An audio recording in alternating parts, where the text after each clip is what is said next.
Hai Tribuners, apa yang terbayang di benak Tribuners kalau bicara soal orang nomor satu di Jawa Barat? Ya, Deddy Mulyadi, Gubernur Jawa Barat yang baru saja dilantik pada 20 Februari 2025 ini, atau tepatnya sepekan lalu, ternyata punya sederet fakta unik dan juga fakta menarik. Penasaran apa saja fun fact dari seorang Deddy Mulyadi? Yuk kita cari tahu bersama saya Sartika Harun dalam tajuk Carita Ordal. Bukan carita ordal namanya kalau kita gak bahas soal pemimpin baru Jawa Barat. Kalau bahas Deddy Mulyadi soal beliau lahir di Subang, itu biasa. Bahas Deddy Mulyadi soal karir politik, itu juga biasa. Nah, di episode Carita Ordal kali ini, saya akan mengajak Tribuners untuk mengenal lebih dalam lagi sisi lain atau fun fact dari seorang Deddy Mulyadi. Langsung saja kita masuk ke fun fact yang pertama. Buat Tribuners, khususnya wargi Jawa Barat ini patut berbangga karena siapa sangka ternyata Deddy Mulyadi ini masuk dalam jajaran top 10 atau 10 politisi paling berpengaruh di sosial media tahun 2023 versi Indonesia Indikator. Bukan hanya itu nih Tribuners, Deddy Mulyadi ini tercatat sebagai politisi yang aktif sebagai YouTuber yang mana videonya sudah ditonton lebih dari 600 juta kali.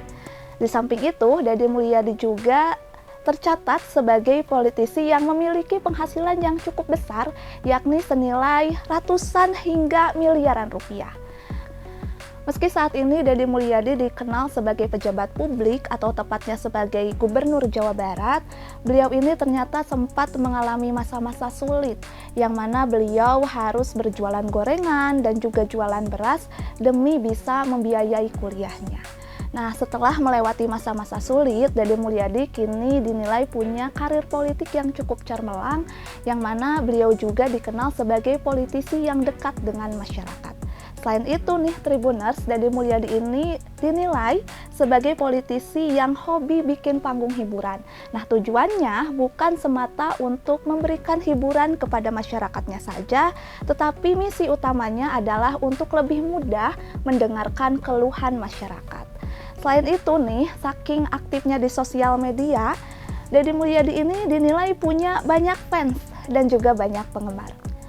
Dan fun fact yang terakhir adalah Deddy Mulyadi ini sebagai sosok politisi yang sangat menjunjung tinggi kesenian dan juga kebudayaan Sunda. Nah, ini mungkin tercermin ya Tribuners dari sosok dari Deddy Mulyadi yang mana di beberapa kesempatan beliau ini kerap kali memakai pakaian khas Sunda seperti pangsi dan juga ikat kepala khas Sunda. Nah, Tribuners, berdasarkan hasil riset Tribun Jabar, Deddy Mulyadi ini berharap dengan beliau rajin mengenakan pakaian khas Sunda, nantinya budaya dan juga kesenian Sunda tidak tergerus oleh zaman. Selain itu nih Tribuners, Deddy Mulyadi ini sempat menjabat sebagai Bupati Purwakarta yang mana beliau dulunya aktif mengumpulkan seniman-seniman Sunda dengan bertujuan untuk menghidupkan kebudayaan Sunda. Berikut tadi sederet rangkaian fakta unik dari seorang Deddy Mulyadi. Berikutnya, saya akan ajak Tribuners untuk mengenal lebih dalam lagi gebrakan dari seorang Deddy Mulyadi. Karena berdasarkan hasil riset Tribun Jabar, Deddy Mulyadi ini dinilai punya gaya kepemimpinan yang beda dari Gubernur Jawa Barat sebelumnya. Nah, apa saja gebrakan dari seorang Deddy Mulyadi? Langsung saja saya akan sepil satu persatu. Nah, gebrakan yang pertama dari seorang Deddy Mulyadi, beliau ini sempat membewarakan Tribuners atau sempat mengumumkan kalau dirinya tidak akan berkantor di satu titik, yang mana nantinya beliau akan berkantor di sejumlah titik yang berbeda. Di mana saja? Yang pertama, nantinya beliau akan berkantor di kantor Gubernur Wilayah Budaya Sunda Kota Bandung. Itu mencakup Kota Bandung, Kota Cimahi, Kabupaten Bandung, Bandung Barat, dan juga Kabupaten Sumedang.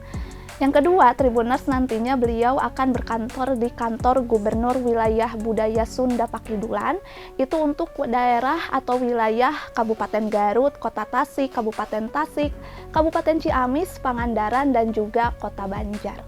Yang ketiga, nantinya beliau akan berkantor di kantor Gubernur Wilayah Sunda Wetan, itu mencakup wilayah Kota Cirebon, Kabupaten Cirebon, Majalengka, Indramayu, dan juga Kuningan. Dan yang keempat, nantinya beliau akan berkantor di kantor Gubernur Wilayah Sunda Tengah Betawi, itu mencangkup wilayah Subang, Purwakarta, Bekasi, dan juga Karawang. Nah, keempat kantor tersebut nantinya akan langsung dipimpin oleh Deddy Mulyadi, yang mana nantinya beliau akan berkoordinasi dengan kepala daerah setempat untuk sama-sama menuntaskan permasalahan yang ada di Jawa Barat. Gebrakan lainnya dari seorang Deddy Mulyadi adalah beliau ini sempat memutuskan yakni akan melahirkan sistem pendidikan yang baru berupa kurikulum produktivitas dan juga pendidikan berkarakter, yang mana nantinya kedua hal tersebut akan diterapkan di sejumlah sekolah di Jawa Barat.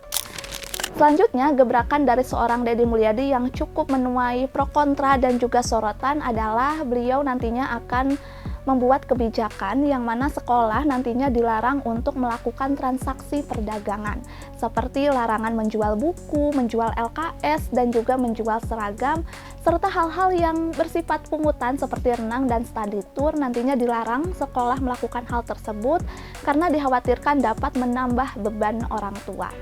Masih berhubungan dengan sekolah, Tribuners, Deddy Mulyadi rupanya tetap menaruh perhatian bagi para guru yang mana nantinya beliau akan membenahi tunjangan bagi para guru di Jawa Barat. Selanjutnya, karena beberapa waktu lalu nih Tribuners, pemerintah sempat gencar soal pemangkasan anggaran atau efisiensi anggaran di sejumlah lembaga dan juga kementerian di Indonesia. Rupanya, Deddy Mulyadi akan melakukan hal serupa dengan salah satunya adalah memangkas anggaran bupati dengan menghilangkan anggaran mobil dinas, anggaran perjalanan dinas, dan juga anggaran baju dinas. Yang mana nantinya anggaran yang diefisiensi ini atau yang dipangkas ini akan dialokasikan ke program-program yang sudah diprioritaskan. Berikutnya, gebrakan dari seorang Deddy Mulyadi, beliau ini juga berjanji akan melindungi para pelaku usaha dari gangguan ormas. Sementara untuk menekan tingginya angka pengangguran di Jawa Barat, Deddy Mulyadi ini berencana akan membentuk atau mendirikan sekolah bernama SMK Jawa Barat Istimewa berbasis industri yang mana nantinya siswa di dalamnya akan diarahkan ke dunia kerja. Gebrakan lainnya dari seorang Deddy Mulyadi yang dinilai cukup out of the box atau di luar prediksi adalah beliau nantinya akan memberlakukan sistem wajib militer atau wamil, yang mana wamil ini akan diperuntukkan bagi siswa atau anak-anak yang bermasalah seperti yang suka geng motor atau pergaulan remaja, ataupun bagi orang tuanya yang kewalahan mendidik anaknya nantinya bisa diserahkan ke pemerintah, yang mana pemerintah nantinya akan menggandeng institusi Polri dan juga TNI untuk mendirikan barak khusus yang nantinya akan digunakan untuk anak-anak remaja tadi untuk diberikan pendidikan berkarakter. Itu tadi serangkaian gebrakan dari seorang Deddy Mulyadi. Patut kita kawal Tribuners dan patut kita nantikan seperti apa kerja dan juga kinerja dari seorang Deddy Mulyadi selama menjabat sebagai Gubernur Jawa Barat. Tuntas sudah program Carita Ordal episode kali ini. Saya Sartika Harun pamit undur diri. Terima kasih atas kebersamaan Anda. Sampai jumpa.